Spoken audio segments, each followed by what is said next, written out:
రోజు రోజుకి గోల్డ్ రేట్లు పెరుగుతున్నాయి. తాకట్లో ఉన్న బంగారానికి వడ్డీలు పెరుగుతున్నాయని టెన్షన్ పడుతున్నారా? కొమ్మూరి గోల్డ్ వచ్చాక ఆ టెన్షనే పోయింది. కొమ్మూరి గోల్డ్. నమస్తే, welcome to our channel. Senior journalist Damu Balaji మనతో పాటు ఉన్నారు. వారిని అడిగి మరిన్ని వివరాలు తెలుసుకుందాం. సార్, బొంతు రామ్మోహన్కి సంబంధించి వాళ్ళ అత్తమామ ఒక హాస్టల్ నిర్వాహకులపై దాడి చేయడం, పోలీస్ స్టేషన్ దాకా వెళ్ళడం, నిజానికి అడ్వాన్స్ ఇచ్చాము మేము, అసలు మా సమయం ఉంది అయినప్పటికీ మా పైన దాడి చేసి ఇవన్నీ చేశారని చెప్పి పంజాగుట్ట పోలీస్ స్టేషన్ కూడా ఫిర్యాదు చేయడం, దీన్ని ఏ విధంగా చూడొచ్చు? మొన్న బుధవారం రాత్రి 9:30 గంటలకు వీర హనుమాన్ అనే ఒక వ్యక్తి పంజగుట్ట పోలీస్ స్టేషన్లో కంప్లైంట్ ఇచ్చాడు. ఆ కంప్లైంట్ని బేస్ చేసుకొని ప్రైమా ఫేసి ఎవిడెన్స్ చూసి పోలీసులు ఎఫ్ఐఆర్ నమోదు చేశారు. ఎఫ్ఐఆర్ 413/2026 దీన్ని జనరల్ డైరెక్టర్ ఎక్కిచ్చారు. మేజిస్ట్రేట్కి కూడా ఒక రిపోర్ట్ అయితే పోలీస్ స్టేషన్ సబ్మిట్ చేశారు. సో నేను ఆ రిపోర్టు మన దగ్గర ఉంది. అలాగే ఈ వీర హనుమాన్ ఇచ్చిన కంప్లైంట్ కూడా నేను కంప్లీట్గా చదివాను. సో అట్లాగే మన కొన్ని వివరాలు బయటకు వచ్చాయి. అది ఏంటి, అసలు ఎందుకు దాడి జరిగింది, దీంట్లో బొంతు రామ్మోహన్ ఇన్వాల్వ్మెంట్ ఉందా, అట్లాగే ఆయన భార్య శ్రీదేవి, వాళ్ళ అత్త బోయమ్మ, వీళ్ళ రోల్ ఏంటి, ఈ విషయాల గురించి మనం తెలుసుకుందాం. మనకు తెలుసు బొంతు రామ్మోహన్ వెరీ పాపులరు, గతంలో మేయర్గా ఉన్నాడు. తర్వాత వాళ్ళ భార్య కూడా బొంతు శ్రీదేవి కార్పొరేటర్గా ఉన్నారు. సో ఆమె కూడా రాజకీయాలు యాక్టివ్గా ఉంటారు. సో అసలు వీళ్ళ మీద ఎందుకు ఇప్పుడు వీర హనుమాన్ అనే వ్యక్తి ఎవరు, అతను ఎందుకు వీళ్ళ మీద పంజగుట్ట పోలీస్ స్టేషన్లో కేసు పెట్టాడు? ఈ కేసు కూడా ఏంటంటే 115, 126, 351, 324 బిఎన్ఎస్ పెట్టారు. అంటే క్రిమినల్ ఇంటిమిడేషను, వాళ్ళని దాడి చేయడము, తర్వాత రాంగ్ఫుల్ కన్ఫైన్మెంటు, తర్వాత ఆస్తి నష్టం, ఇవి ఈ సెక్షన్లో తెలియజేస్తాయన్నమాట. సో ఇవి ఇప్పుడు పెట్టారు వాళ్ళ మీద.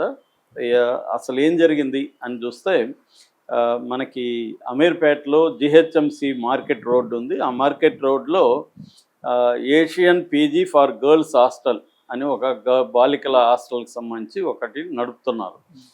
దాని ఓనరు డి వీర హనుమాన్ రెడ్డి. సో ఆయన ఈ వీళ్ళ అత్త అంటే శ్రీదేవి వాళ్ళ అమ్మకు సంబంధించిన ఒక బిల్డింగ్ని లీజుకు తీసుకున్నారు. లీజుకు అడ్వాన్స్ ఇచ్చారు, లీజు డబ్బులు ఇచ్చారు, లీజుకు తీసుకొని నడుపుతున్నారు. అయితే ఈ బోయమ్మ ఆమె పేరు, వాళ్ళ అత్త పేరు, అంటే శ్రీదేవి వాళ్ళ అమ్మ పేరు జే బోయమ్మ. ఈ జే బోయమ్మ ఏం చేస్తుందంటే, వేరే వాళ్ళు ఎక్కువ లీజు డబ్బులు ఇస్తానన్నారో తెలియదు కానీ వేరే వాళ్ళకి వీళ్ళకి తెలియకుండా లీజుకి ఇచ్చేసింది, వీళ్ళకి చెప్పకుండా. లీజుకి ఇచ్చినప్పుడు వీళ్ళని ఖాళీ చేసే బాధ్యత కూడా ఆమెదే కదా. ఇప్పుడు కొత్తగా లీజుకి తీసుకున్నాడు, ఏమంటాడు, అమ్మ మీరేమో మాకు లీజుకి ఇచ్చారు, వాళ్ళేమో మా దగ్గర లీజు అగ్రిమెంట్ ఉంది, మేము ఖాళీ చేయమంటున్నారు, మరి ఎలాగన్నప్పుడు బాధ్యత ఖాళీ చేయించాల్సిన బాధ్యత ఈమెకే ఉంటుంది. సో గత 2-3 ఏళ్ళ నుంచి ఈ గొడవ నడుస్తూ ఉంది. ఈమె వీళ్ళ కూతురు వీళ్ళని తీసుకెళ్ళి ఖాళీ చేయించడానికి ట్రై చేయడం, పదే హాస్టల్ మీద దాడులు చేయడం, వాళ్ళేమో 100కి ఫోన్లు చేయడం. పోలీసు వాళ్ళు వస్తారు, 100కి చేస్తే ఏం జరుగుతుంది, వాళ్ళు వచ్చి ఏదో మాట్లాడతారు, కుదరకపోతే మీరు వెళ్ళి కేసు పెట్టండి అని సలహా ఇచ్చిపోతారు తప్ప 100 వాళ్ళ పని అది కాదు కదా. సో అది 100 ఇచ్చినా వీళ్ళకి కార్పొరేటరు, వాళ్ళ హస్బెండ్ ఎక్స్ మేయరు కాబట్టి పోలీసులు కూడా మిగతా వాళ్ళని డీల్ చేసినట్టుకు వీళ్ళని చేయరు. సో రెండోది, వీళ్ళకి సర్కిల్ కూడా ఉంటుంది. ఇవాళ కాంగ్రెస్ ప్రభుత్వం ఉంది కాబట్టి సపోర్టు కూడా గతంలో వాళ్ళకి పరిచయాలు ఉన్నాయి. సో ఇప్పుడు కూడా కాంగ్రెస్లో చేరినట్టున్నాడు కదా బొంతు రామ్మోహన్. సో అలాగా వాళ్ళు కొంత పరిచయాలు ఉంటాయి కాబట్టి మేనేజ్ చేసుకుంటూ వస్తారు. సో మొన్న ఏమైందంటే 20వ తేదీ బుధవారం అరౌండ్ 7:30 గంటలకి రాత్రి వీళ్ళు వెళ్ళి దౌర్జన్యంగా ఈ బోయమ్మ, ఈ శ్రీదేవి వెళ్ళి అటాక్ చేశారు. అంటే ఈ కంప్లైంట్లో ఉండేది చెప్తున్నాను.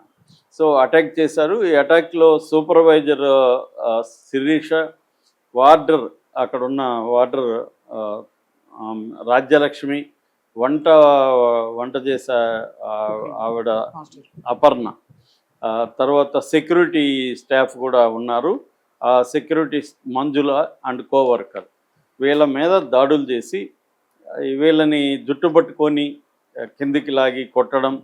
ఆ క్రమంలో ఈ రాజ్యలక్ష్మి స్పృహ తప్పి కూడా పడిపోయిందని చెప్తున్నారు. దీనంతా కూడా వీడియో తీయడానికి అపర్ణ ట్రై చేస్తే అపర్ణ మీద కూడా దాడి చేసి ఆ సెల్ ఫోన్ లాక్కొని అపర్ణ చైన్ కూడా లాక్కున్నారు ఫోర్స్ఫుల్గా అని చెప్తున్నారు. అలాగే సిరీస ఇమ్మీడియట్గా ఫోన్ చేసి ఈ హనుమాన్కి ఫోన్ చేసింది. ఫోన్ చేసి ఇట్లా అంటే సూపర్వైజర్ ఇలా దాడులు చేస్తున్నారు సార్ అది ఇది అని చెప్పేసరికి ఇమ్మీడియట్గా ఆయన 108కి ఫోన్ చేసి ముందుగా వాళ్ళని హాస్పిటల్కి తీసుకెళ్లి కార్యక్రమం చేయించాడు. చేసినాక అవన్నీ వీడియోలు కూడా వచ్చారు. అక్కడ 100 పోలీసులు కూడా ఉన్నారు ఆ వీడియోలు. ఒక వీడియో కూడా ఇప్పుడు వైరల్ అవుతుంది. ఆ దాడి జుట్టు పట్టుకుంటున్నారు, కొడుతున్నారు, అరుస్తున్నారు. పోలీసు అతను ఉన్నాడు, వాళ్ళు కూడా ఏం ఆపలేకపోయిన పరిస్థితి ఉంది. ఒక 30 మంది వచ్చి అటాక్ చేశారు. ఆల్రెడీ ఇది ఏంటంటే సివిల్ కేసు. ఇది ఆల్రెడీ వీర హనుమాను సివిల్ కోర్టులో సివిల్ సూట్ వేశాడు. కోర్టు ఏం చెప్పిందంటే స్టేటస్ కో మెయింటైన్ చేయమని చెప్పింది. స్టేటస్ కో అంటే అర్థం ఏంటి? ఆల్రెడీ ఈయన దగ్గర ఈయన నడుస్తున్నాడు, ఈయన పొజిషన్లో ఉంది కాబట్టి అట్లాగే ఉండాలి తేలే వరకు అని చెప్పాడు. కాబట్టి వీళ్ళు ఇన్వాల్వ్ కాకూడదు, యాక్చువల్గా ఫిజికల్గా ఇన్వాల్వ్ కాకూడదు, కానీ ఇన్వాల్వ్ అవుతున్నారు. సో ఇన్వాల్వ్ అవుతున్నారని చెప్పి ఇన్వాల్వ్ అవ్వడం కాకుండా కొట్టి వీడియో కూడా బయటకు వచ్చింది. అయితే ఇప్పుడు ఆయన అయితే మీడియాతో వీర హనుమాన్ మీడియాతో ఇంకా మాట్లాడలేదు. కానీ వీళ్ళు ఈ మా ప్రాణాలు కాపాడండి అని వీళ్ళందరూ వర్కర్స్. వీళ్ళు యాక్చువల్గా వీళ్ళని కొట్టే హక్కు లేదు. ఏదైనా ఉంటే వీర హనుమాన్తో చూసుకోవాలి. వీళ్ళ నుంచి కొట్టే హక్కు వీళ్ళకేముంది? కాబట్టి వీళ్ళు ఇప్పుడు మా ప్రాణాలు వాళ్ళందరూ పనిచేసేవాళ్ళు, వాళ్ళకేముంటుంది? వాళ్ళకేమీ సపోర్ట్ సిస్టమ్స్ ఏమీ ఉండవు. సో వాళ్ళ మీద దాడులు చేశారనేది ఇప్పుడు అభియోగం. ఆ వీడియో బయటకు వచ్చింది. అయితే బొంతు శ్రీదేవి మాత్రం ఇదంతా నమ్మకండి, ఈ వీడియో 1 ఇయర్కి ముందుదని చెప్తుంది. 1 ఇయర్కి ముందు అయినా కొట్టినట్టయితే వాస్తవమే కదా. ఆ వీడియో ఇప్పుడుదా 1 ఇయర్కి ముందుదా అనేది పక్కన పెడదాం. ఆ వీడియోలు అయితే కొట్టారు కదా, 1 ఇయర్కి ముందు కొడితే పర్లేదా, ఇప్పుడు కొడితేనే ఇబ్బందా? సో క్లియర్గా ఏంటంటే ఇది సివిల్ కోర్స్ ఉన్నప్పుడు మీరు అసలు 30 మంది ఎందుకు వెళ్తారు? నిజానికి వెళ్ళకూడదు. అక్కడ ఆ ప్రెమైసెస్కే వీళ్ళు వెళ్ళేదానికి లేదు. ఎందుకంటే నీకేం సంబంధం, అక్కడికి ఎందుకు వెళ్తున్నావు? లీజుకి ఇచ్చేసావు, కోర్టులో కేసు ఉంది, కోర్టులో చూసుకోవాలా, కోర్టులో మీరు మేనేజ్ చేసుకోండి, కోర్టులో కొట్లాడండి. కోర్టులో అతను తప్పంటే కోర్టు ఖాళీ చేయమంటే చెప్తుంది, అప్పుడు పోలీసులే ఖాళీ చేస్తారు. కానీ జనరల్గా సివిల్ కేసులు ఏం జరుగుతుంటాయంటే ఎవరిది బలమో వాడిదే రాజ్యం. యాక్చువల్గా కొంతమంది ప్రొఫెషనల్స్ ఉంటారు ఇల్లు ఖాళీ చేయించేవాళ్ళు, కొంతమంది ఇల్లు ఖాళీ చేయకుండా దౌర్జన్యం చేసేవాళ్ళు కూడా ఉంటారు. అందుకే 5 ఏళ్ళ పైన ఎవరిని కూడా రెంట్ ఎవరు 5 ఏళ్ళ పైన ఉంటే అంటే ఏదో ఒక రూల్ చూపించి 12 ఏళ్ళ పైన ఒకే దగ్గర ఉంటే వాళ్ళు మాదానొచ్చని. సో అందుకని చాలామంది 5 ఏళ్ళ పైన పెట్టుకోరు, వాళ్ళని ఖాళీ చేయించి కొత్త వాళ్ళని పెట్టుకుంటారు. ఎందుకంటే వీళ్ళు మాదాన అంటారేమో, మళ్ళీ కోర్టులలో తిరుగుకుంటూ ఉండాలి. అందుకని చాలామంది ఏం చేస్తారంటే ప్రొఫెషనల్స్ ఉంటారు, దీనికి ఖాళీ చేయించే వాళ్ళు రౌడీ గ్యాంగ్లు ఉంటారు. వాళ్ళకి చెప్తే వాళ్ళు డబ్బులు ఇచ్చేస్తే వాళ్ళు ఇల్లు ఖాళీ చేయిస్తారు బెదిరించి. సో ఇవి జరుగుతుంటాయి.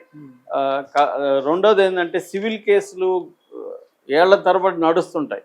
కాబట్టి వీళ్ళకి ఇప్పుడు అతను చాలాసార్లు ఇంకా రెంటలు అయితే కోర్టులోనే రెంట్ కడుతూ ఉంటారు. రెంట్లు కూడా అప్పుడేమవుతుంది, ఎప్పుడైతే కోర్టుకు వెళ్ళావో రెంట్ కూడా గవర్నమెంట్ రేట్ ప్రకారం అక్కడ రెంట్ ఉంది, ఎంత ఉంది ఆ ఏరియాలో అంతే కట్టాలి, ఇష్టం వచ్చినట్టు లేదు. కాబట్టి ఇదంతా వేరే వాళ్ళకి రెంట్కి ఇవ్వలేరు. వీడేమో మనకి రెంట్ రాదు, కోర్టులో ఉంటుంది, కేసు తేలదు.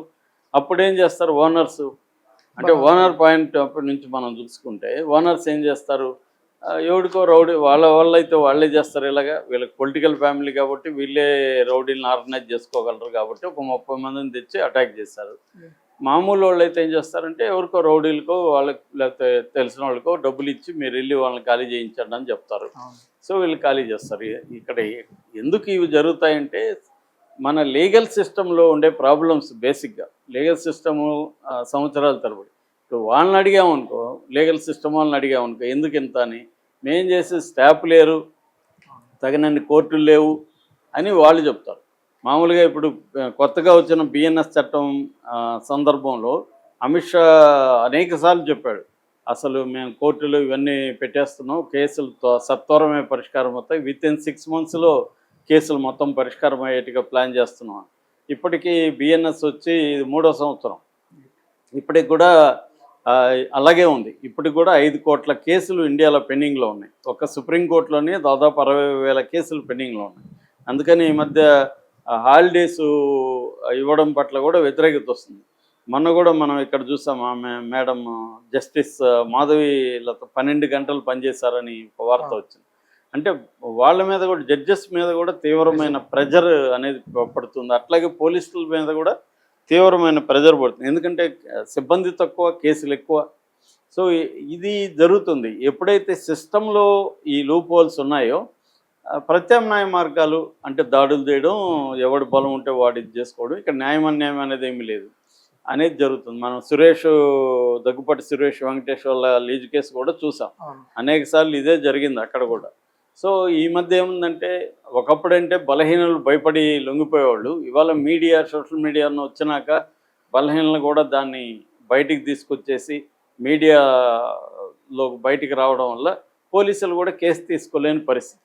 ఈ మధ్య బిఎన్ఎస్ వచ్చినాక కూడా ఎఫ్ఐఆర్ కంపల్సరీ చేయాలి కేసు పెడితే, అంటే ప్రైమా ఫేసి ఎవిడెన్స్ ఉంటే కంపల్సరీ ఎఫ్ఐఆర్ చేయాలి, ఎఫ్ఐఆర్ చేయకుండా ఉండడానికి లేదనేది గట్టిగా చట్టం చేశారు. అందులో 0 ఎఫ్ఐఆర్ ఉంది, ఈఎఫ్ఐఆర్ ఉంది. ఆన్లైన్లో కూడా ఎఫ్ఐఆర్ చేయొచ్చు, ఆన్లైన్లో కూడా మనం కంప్లైంట్ చేయొచ్చు. సో కంపల్సరీ చేయాలనే దీంతో ఇప్పుడు చేస్తున్నారు. అందుకే ఏంటంటే, రాజకీయ నాయకులైనా బలం ఉన్న వాళ్ళైనా ఇంతకు ముందులాగా నడుస్తుంది, నాకు బలం ఉంది కాబట్టి నేనేం చేయగలను అనుకుంటే ఇది పొరపాటు. ఖచ్చితంగా వాళ్ళకి ఒకవేళ అంతిమంగా వాళ్ళే సక్సెస్ అయినా కూడా వాళ్ళ పరువు, వాళ్ళ వ్యవహారాలన్నీ బజార్ను అయితే పడతాయి. ఇప్పుడు ఈ శ్రీదేవి వాళ్ళ అమ్మ లీగల్గా కోర్టులో తేల్చుకోకుండా ఒక 30 మందిని తీసుకెళ్ళి అక్కడికి చేశారనేది ప్రధానమైన ఆరోపణ. ప్రైమా ఫేసి ఎవిడెన్స్ ఉంది కాబట్టి, గాయాలు అవన్నీ చూపించారు కాబట్టి పోలీసులు కూడా దీని మీద కేసు పెట్టారు. ఇప్పుడు వీళ్ళు ప్రూవ్ చేసుకోవాల్సి ఉంటుంది. ఇంత గొడవ అయింది కాబట్టి ఇప్పుడు ఇంకా వీళ్ళు చేయలేరు కూడా. ఇప్పుడు వెళ్ళి దాన్ని ఈజీగా చేయరు. ఇప్పుడు ఇంకొక కేసు అయింది, రేపు సివిల్ కోర్టులో కూడా ఈ కేసును కూడా మెన్షన్ చేస్తారు వీళ్ళ అడ్వకేటు, ఇలాగా వీళ్ళు దాడులు చేస్తున్నారని. ఇదంతా ఏమంటే అనవసరమైన, మనకు బలం ఉంది కదా అని చెప్పి మనం ఏమన్నా చేయగలగా అని చెప్పి ఒక విర్రవీగితే పరిస్థితి ఎలా ఉంటుందో ఇది ఒక లేటెస్ట్ ఎగ్జాంపుల్. Thank you.